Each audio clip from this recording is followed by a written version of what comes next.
But now the question is to learn how to earn digital trust through personalization and big data analytics. Of course, from the previous session, we learned that people are ready to pay to protect their personal data. They are ready to do so and to actually pay for actual security.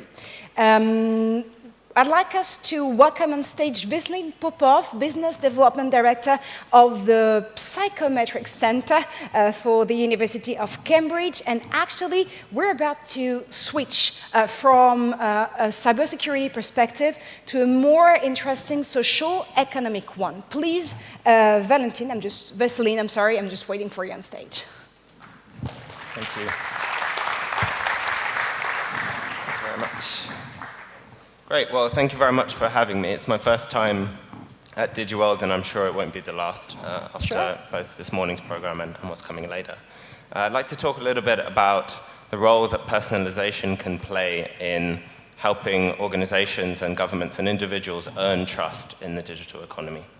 A brief introduction to myself and the Psychometrics Center. We are an academic research institution in the University of Cambridge, and we look at tools for psychological assessment and research into human behavior in digital environments. So we work a lot with new forms of data, such as social media data and IoT data, to study things that have traditionally been studied by psychologists, so things like personality and intelligence and trustworthiness.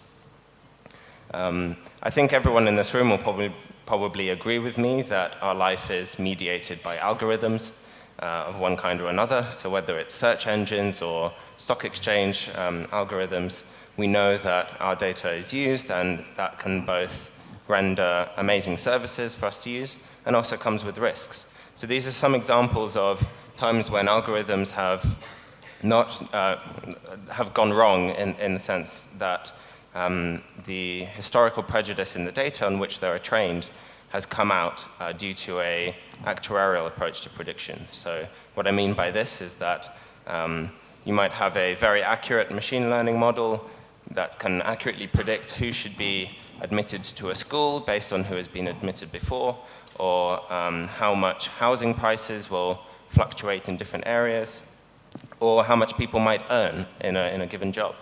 And the problem is that as humans, we of course are biased in many aspects of life, even when we want to create equality and trust in the system.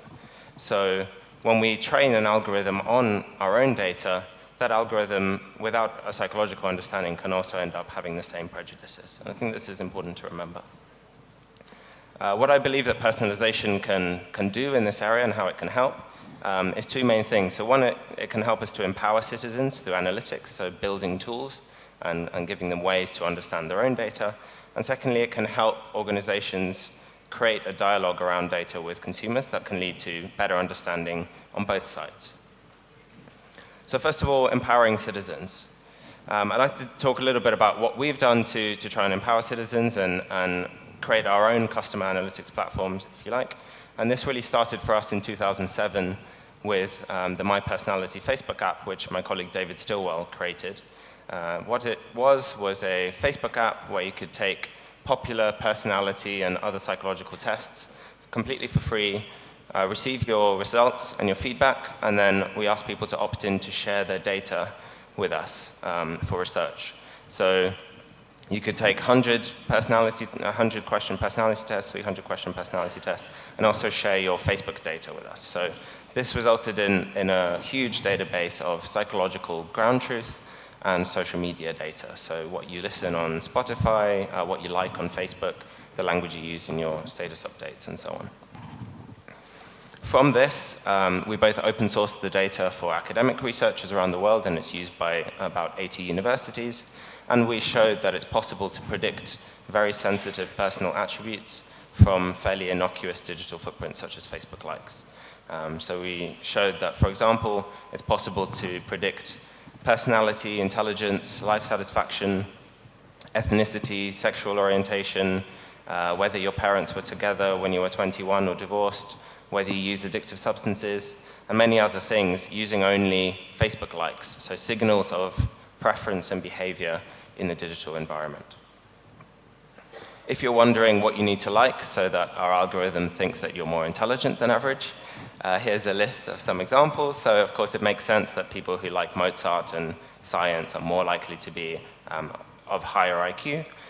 There are also some unusual things that came out in spurious in the correlation. So for example, liking Morgan Freeman's voice, or liking walking on crunchy leaves is also, or curly fries is also correlated with high intelligence, which is very surprising and unusual. So this is a list of things I've of course never heard of.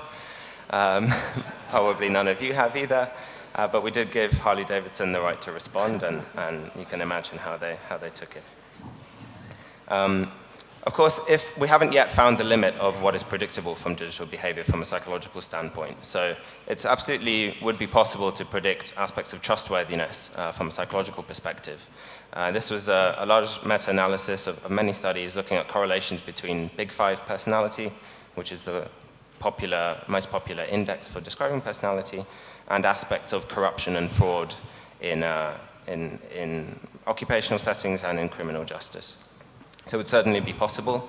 And this approach has benefits over the questionnaire-based approach, because as you might imagine, the kinds of people who are untrustworthy are also the kinds of people who will lie on a test. So using an actual record of behavior can give advantages. We showed in January of last year that personality prediction algorithms can actually surpass the accuracy of human judges. So this was by comparing our likes prediction to the ratings of people's friends and family and roommates on what they think their personality is. So if any of you in your companies use 360-degree feedback, then a computer algorithm with 10 of your Facebook likes is already more accurate at predicting your ground truth on the test used by researchers. With 100 likes, it's better than your friends and roommates at predicting your personality, and with 300, it can actually surpass the accuracy of people's husbands and wives. So very, very powerful. Of course, this can be done with text as well. So here's an example of the differences in language used by extroverts and by introverts. I think what we really strive to do, and what we are happy to see more of, is putting technology of this kind in the hands of citizens. So the Citizen Me app is an example of somewhere where you can take tests and get insights on your data, but all of the results are stored locally on the device. And then there's a secure exchange to share that with others and get rewarded as a result. So it is possible from a technological standpoint. My second point is around enabling a dialogue. So actually, this isn't very difficult to do, and it is mandated, and there are many calls for explaining the black box of big data analytics so that we avoid some of those problems of algorithms that are racist or sexist or prejudiced in other ways. I think Amazon does a pretty good job of doing this in a simple way. So I have the option to say, actually, I'm not interested in this thing you're recommending because I already own it, or I'm just not interested, and maybe don't use this previous purchase for recommendations because someone else was using my account. I think this is very simple. It could be done with more complex recommendations that are based on personality as well. And I think this is something I would certainly like to see more of from the perspective of building trust around advertising and communication.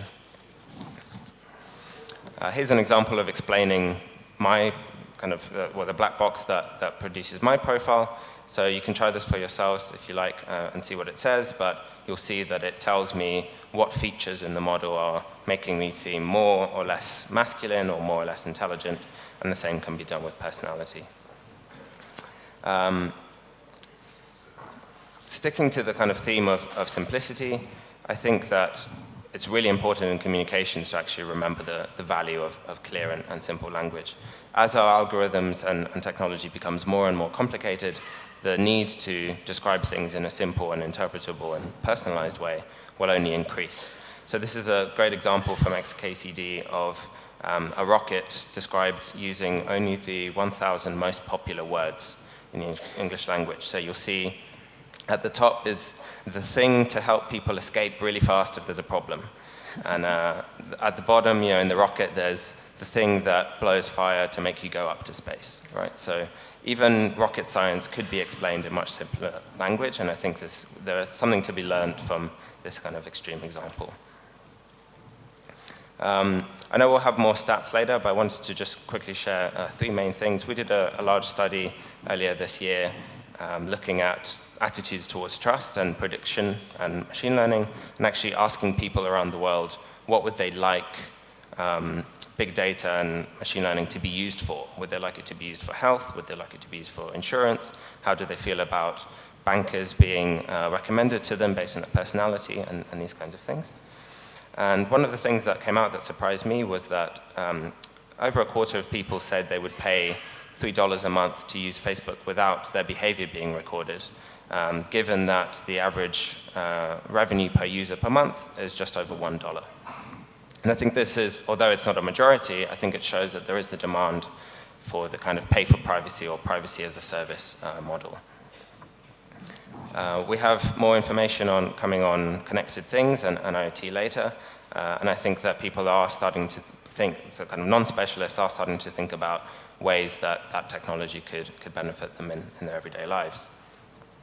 And to end, the most surprising and the kind of clearest reminder that we still have a lot of work to do with regards to trust is that only 29% of the people we surveyed thought that most companies with access to their personal data use it ethically. And I don't think that is true. I think that most companies absolutely do use the data ethically and invest in cybersecurity and other kind of communications around what they do.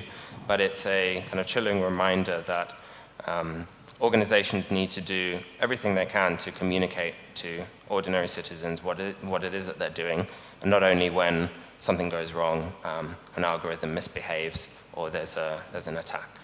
So thank you very much. Thank you so much, Vesselin.